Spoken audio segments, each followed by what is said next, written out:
Hey guys, welcome back to the Saints TV YouTube channel. Hope you're all having a great week so far. It's here, round 3 is here. It is the big 150th anniversary game at the MCG against the Bombers. Both teams going into this 2 wins from 2. Bombers have played the Hawks and the Gold Coast, 2 teams that are, I guess, tipped to struggle this year and have beaten them pretty comprehensively. And we've been backs against the wall, as tough as it comes against the Doggies, and then last week was Freo. So we're 2 from 2 and flying at the moment as well, despite another injury setback in our captain Jack Steele, who won't be able to run out with the side for the big 150, but Cal Wilkie will take the mantle there. But before we get into the full preview, we discuss the Bombers and the Saints. If you want some tickets to the weekend, 2 tickets, Shane Warne stand, Saturday night, free of charge. All you have to do is subscribe to Saints TV on YouTube. That is it. Hit the subscribe button and I'll be picking a winner hopefully in the next day. And they will walk away with 2 tickets to Saturday night's game that is hopefully going to get 75,000, maybe more would be ideal. Big crowd, the biggest crowd a lot of our young boys are going to play in front of this year. It's going to be a night to remember. And you want to be there. So if you are struggling to get tickets, we've got 2. All you've got to do is subscribe and you might win them. With that said, Saturday night, such a big build-up. There's so much to talk about. You know, the game itself is really, really critical. It's going to be our biggest game of the year for multiple reasons. 1, it's a big milestone game. We suck at those. 2, it's against the Bombers. They always beat us. I think the last 2 times on average has been about 50 points, so it's not been great. And 3, it's the first time we've played the Bombers at the MCG since about round 15, 2006, and we won that game. So there's a bit of an omen there. And 4, there's a bit of heat. Kyle Langford played well on the weekend. I think he played too well. He's gotten a bit too big for his shoes.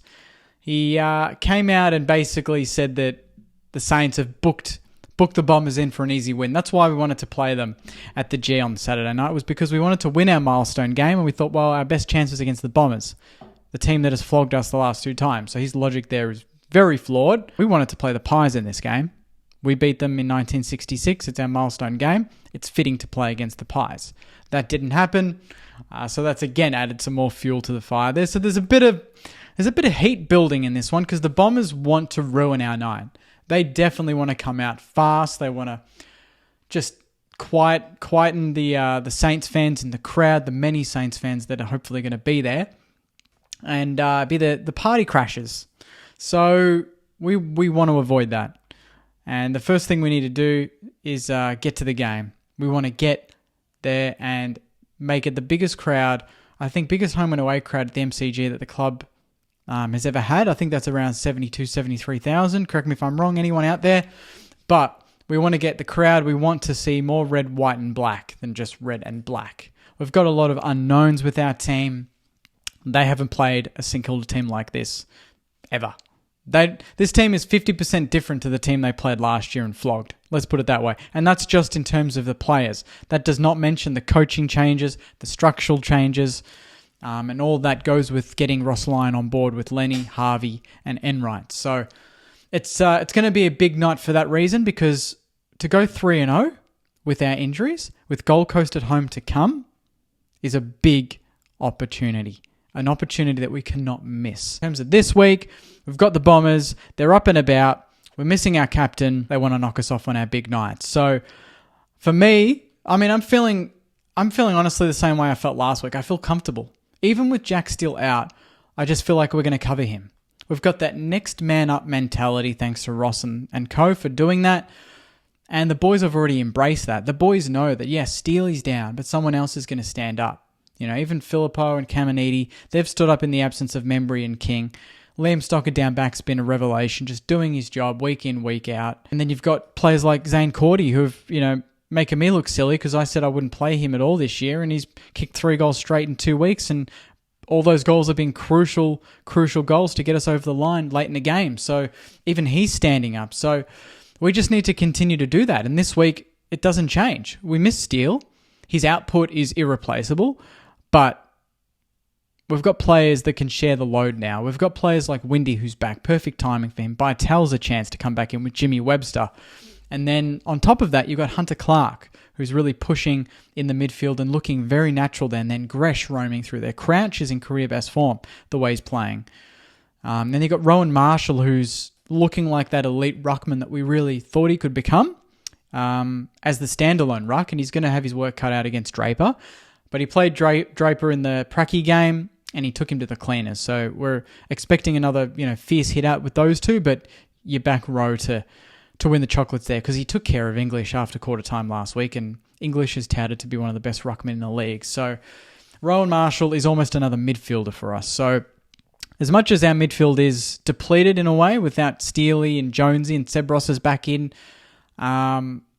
there's still obviously a focus on Essendon. They've got a great midfield, and we've known that for quite some time. They've always been that team that on paper looks really good, but in terms of output isn't doing it consistently. But you look at last week, you got Merritt, 31, Parrish, 30. Setterfield from Carlton is doing really well, 28 and a goal last week. Dylan Shield, 2 goals and 27 disposals. McGrath, 25 off half-back. He's looking natural there. And then you've got the backman Redmond, who had 22 disposals and 7 marks and looking great. But they are going to be without Peter Wright, I believe, but they might regain Tippum, Woody and Stringer. Hopefully one or neither gets up. Because they both have pretty good records against us. When you look back on history, Stringer and Tippum Woody in particular always seems to get under our skin.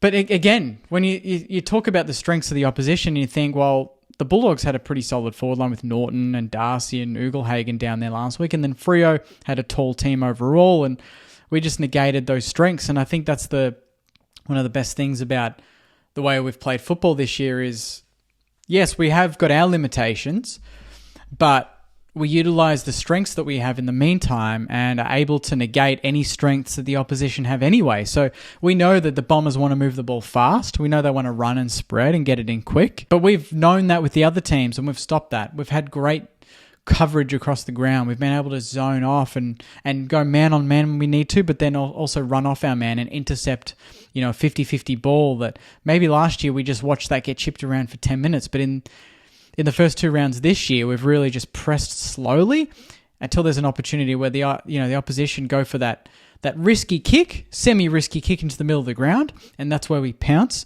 turn over, and then control the footy from there. So if we bring that same sort of focus that we have the first 2 weeks, there is absolutely no doubt in my mind that we're going to be well in this game, and I think fitness comes into it too.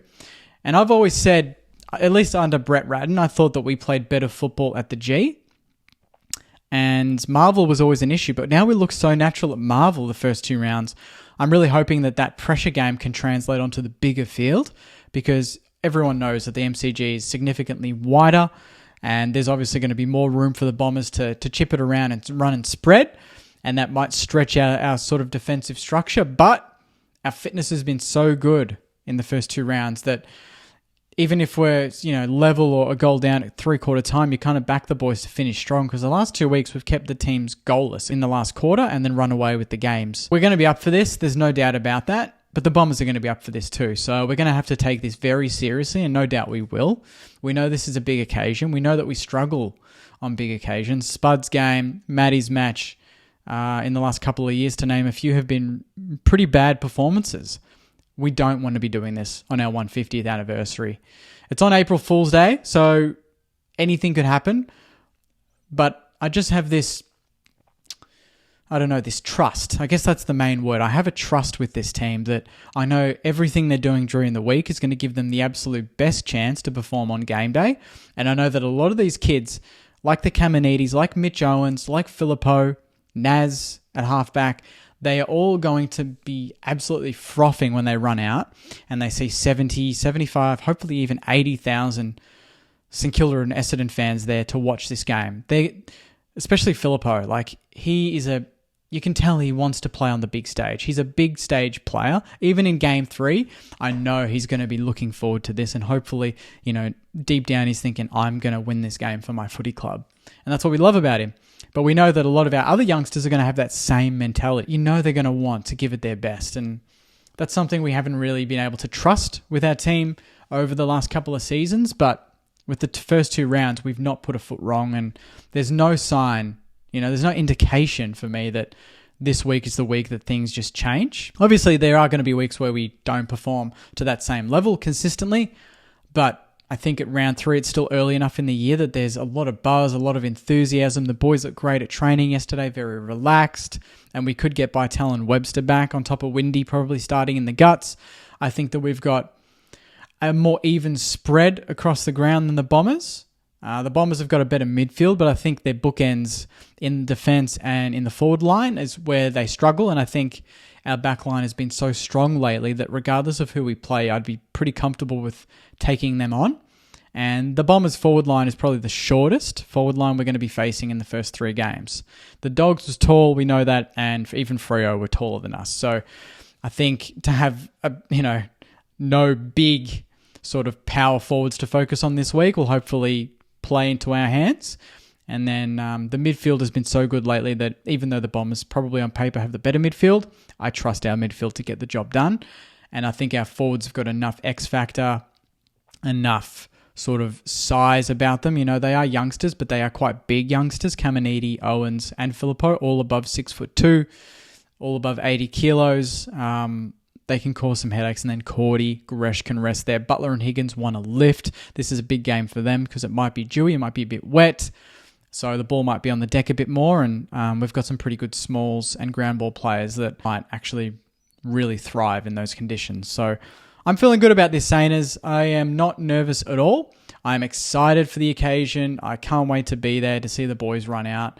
It's a historic moment. We should all be absolutely proud of how the club started the year, backs against the wall, and you just wonder how other clubs would go in the same situation with the number of players that we're missing. So that just adds to the resilience of the footy club. People kind of laugh at you sometimes when you say, I'm a Sainer and I love the resilience of the footy club, because they're like, what resilience? You've won 1 flag. How is that resilient? But it's just, there's so many different moments along the way where you're like, how tough is that?